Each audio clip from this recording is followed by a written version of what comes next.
que eu acho que é importante, tá bom? Beleza? Esse é o recado que eu preciso passar. O outro é sobre a questão do DAV.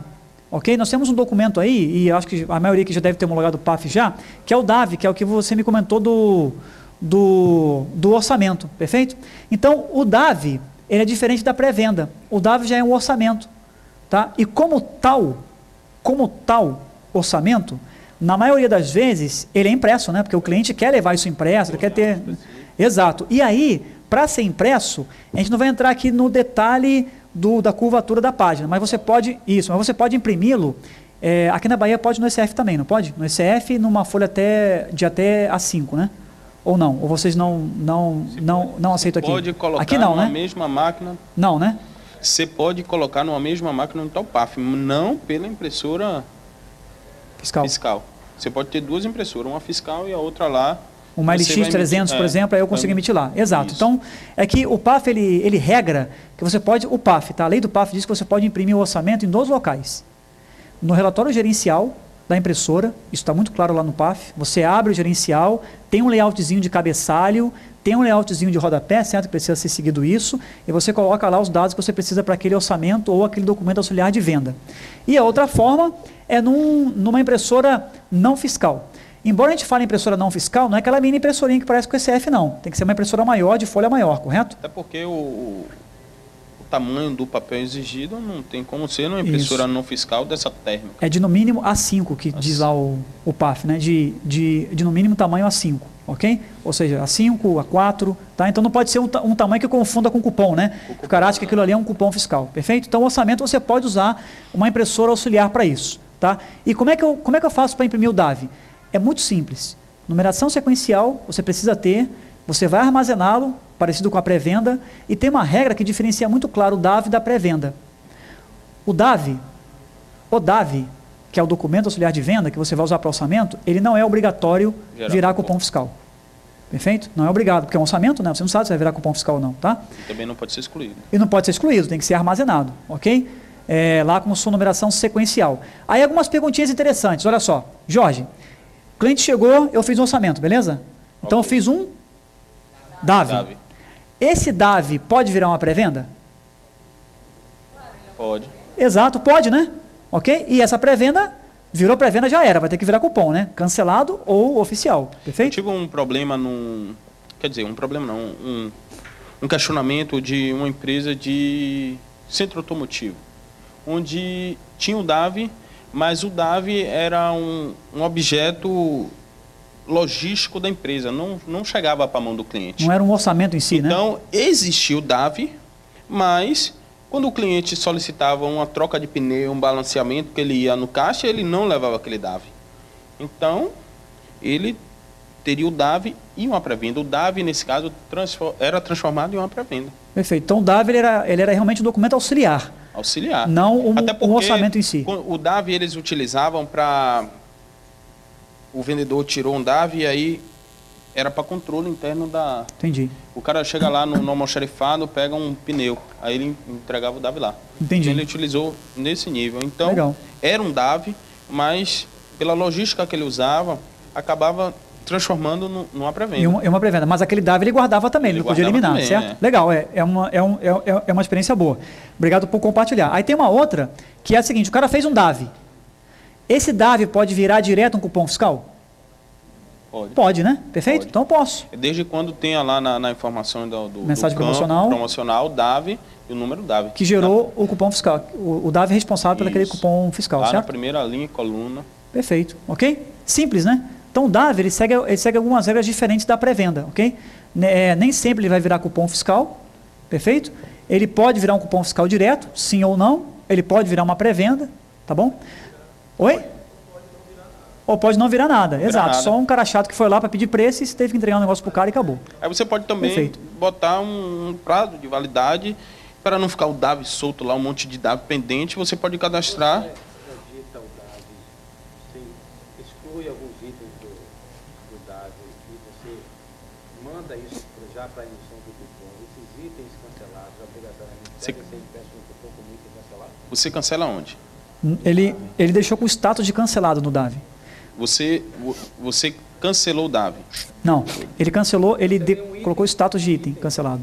Lá no Davi. seu balcão de atendimento. Isso. Não, o cliente pediu um orçamento, depois não, tira esse item. Tira esse item. Foi cancelado. Tem 10 itens, ficaram 9, mas mudou só o status. E esse DAV vem virar direto o cupom fiscal. Aí vai assumir o mesmo procedimento lá da pré-venda. Cancela-se no cupom. Isso. Então não você no DAV. tem que vender. Embarcou o DAV É. O item cancelado no cupom. no Boa. cupom. Lançado e cancelado. Boa. Então, Isso. só para a gente deixar clara a nomenclatura, tá? Ó, não existe cancelamento de DAV, não existe cancelamento de pré-venda e não existe cancelamento de item, nem no DAV nem na pré-venda. O que existe é status. Status. Ok? É um campinho que você coloca C, cancelado. Perfeito? Esperado. E aí, quando você recebe lá no caixa aquele arquivo que tem um Czinho, aí você vende aquele item e cancela. Perfeito? Cancela. Para ficar registrado no cupom o histórico de que houve uma intenção de comprar e eu estou fazendo um cancelamento. Beleza? Tem uma pergunta aqui. Já vou já. Eu faço uma pré-venda e quero imprimir um dado para que uma pessoa separe a mercadoria dentro do estoque para o cliente, quando chegar com o cupom voltando do caixa, ele Boa pergunta. a mercadoria pronta. Então eu posso imprimir um dado na pré-venda. É um romaneio, né? Romaneio. É um dado de uma pré-venda. O que impede isso? Pelo que eu sei, nada impede. Mas foi isso que eu dei a... É. Não, perfeito, mas é o exemplo que ele O deu lá exemplo dele, lá da peça, é isso aí, perfeitamente. Você está certo. Perfeito. Tem mais uma pergunta aqui, diga lá. Alterar em que sentido? Eu vendi Coca-Cola, então, eu vendi Coca-Cola por R$10. Aí eu vou lá e altero o preço de 10 para 9. É isso? Isso é alterar que você chama? Não, isso não. Perfeito. Você... Boa. Não, pode. Você cancela, coloca aquele item como status de cancelado, status só, tá? De cancelado, e coloca o teu novo orçamento com o valor novo que você resolveu fazer desconto para ele.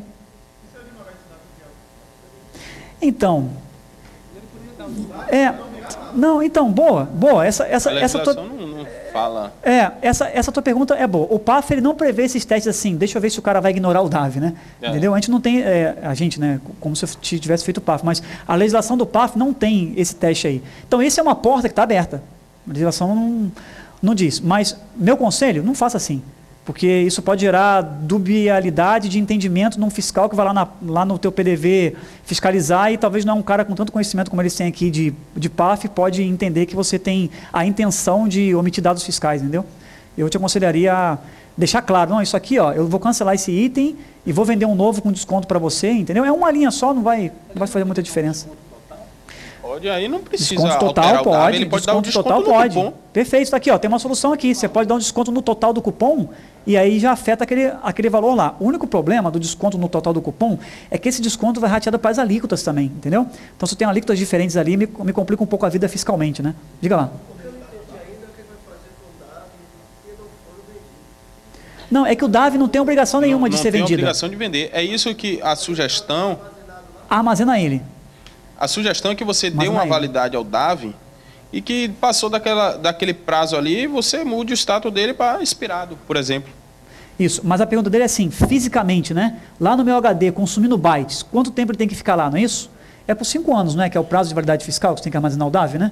Ali fala assim, pelo prazo de validade fiscal vigente no país e tal, que geralmente é 5 anos de documentação fiscal. Temos uma contadora aqui, é mais ou menos isso, né? O prazo de validade do documento fiscal, tá? Segura aí, diga lá. Segura aí, pessoal. Oi? Sim. Sim. Sim. Tem que ter a identificação dele, tá?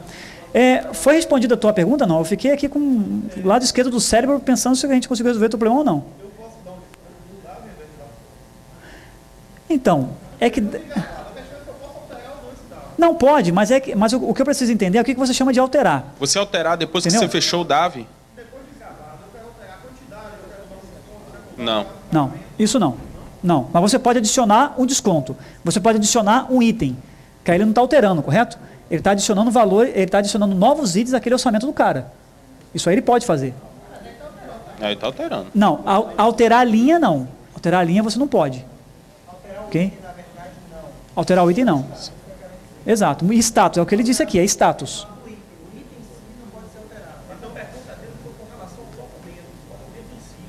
Ah, o arquivo em si, você fala?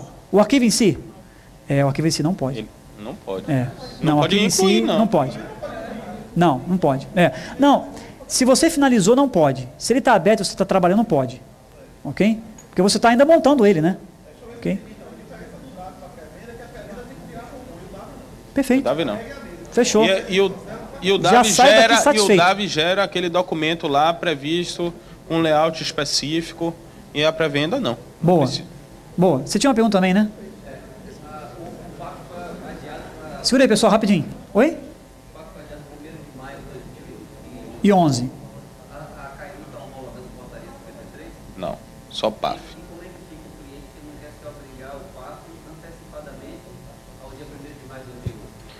Ó, teve uma situação aí com o nosso amigo Marivaldo, não foi? E você falou em homologação. Homologação? Não. Alexandre. Pode haver uma certidão, mas para os aplicativos que já estão cadastrados lá na Cefaz. Não é isso, Marivaldo? Que já estão cadastrados. Você não consegue hoje chegar e cadastrar um novo aplicativo na portaria antiga. Mas você já está cadastrado e você quiser fazer uma alteração, aí a gente emite uma certidão referente à portaria 53. É o mesmo valor. R$80. Uma outra coisa, então acho que vocês estão falando muito do dado, eu quero alterar um dado. Como se altera dado? Perfeito. Dado é um documento auxiliar da venda, da impressão. É tipo dump, né? Então eu posso alterar um orçamento, posso alterar uma pré-venda, então a gente não misturar o termo. Boa. Achando que dado é igual uma pré-venda, só que para outro. Perfeito, legal, boa. Deixa eu falar para vocês um pouco agora sobre RSA, assinatura digital. Legal? Os arquivos gerados, né, que quem homologou aqui passou por essa experiência, os arquivos gerados lá que o PAF pede, por exemplo, ATCOTEP, ok? Download de MFD e uma série de outros relatórios que você tem que gerar um TXT, vamos chamar assim, né, para poder ser entregue? Não, esses TXTs não são entregues, são gerados e armazenados lá. Qual é a ideia disso? Né? Principalmente pelo menu fiscal, tem muito disso, né? Gerar esse arquivo para mim, gerar esse download da MFD. Exatamente. Então você gera arquivos, não são para serem entregues. Na verdade, a intenção fiscal desse menu fiscal é para que qualquer fiscal que chegue para fiscalizar em algum momento, ou fazer uma auditoria em um PDV ou em um software, ele sabe que tem um menu que vai ter o mesmo comportamento em todos os softwares. Essa é a ideia, complemento padrão, exato. E aí, quando você gera esse arquivo, você tem que assinar esse arquivo, ok? Com a sua chave pública e a sua chave privada. Legal? E aí nós criamos, lá no comecinho do PAF, um manual, que é o que o Alexandre vai mostrar aqui, ó, que é o STK. O STK ele explica como que você faz RSA. RSA é o algoritmo que gera assinatura digital. Perfeito? Quem não entende de assinatura digital, no bit, no algoritmo de como ele é feito, também não precisa entender no algoritmo, no bit, como é que ele é feito não, porque tem vários recursos na impressora, e isso é da FS 600.105 para cima, todas elas têm, ok? Onde o cálculo da assinatura digital está dentro da impressora, ok? De maneira que você pode usar esse recurso para calcular a assinatura. Legal? Você não precisa desenvolver esse cálculo ou baixar bibliotecas extras para fazer o cálculo, tá? Então eu queria chamar vocês para entrar no nosso site, que é desenvolvedoresarama.com.br. Você tem ele aí, né, Alexandre? Tá aqui, ó. Aí você vai ver no primeiro banner ali, ó, PAF, tá vendo? Tem um martelão lá, PAF. Você dá um clique aí, ele vai baixar para você um zipão do PAF, ok? Um zip do PAF grande, de 8 megas. Isso, e aí você vai... Oi? Lá nesse arquivo tem os modelos, né? Tem os modelos, exato. A gente fez um modelo de cada arquivo lá para você se guiar. Boa, Jorge, obrigado. Tem um modelo lá. E aí você vai ter uma pastinha chamada STK, que é um manual de como é que você faz o RSA usando a DLL, tá? Dar uma framework .dll e usando também comunicação direta. Porque lembra que eu falei que essa característica está na impressora? Então, qualquer um que está em volta, quando eu digo qualquer um, é Windows, Linux, microterminal, ok? Consegue também fazer a assinatura digital. Para vocês terem uma ideia, no STK, esses são os modelos, né?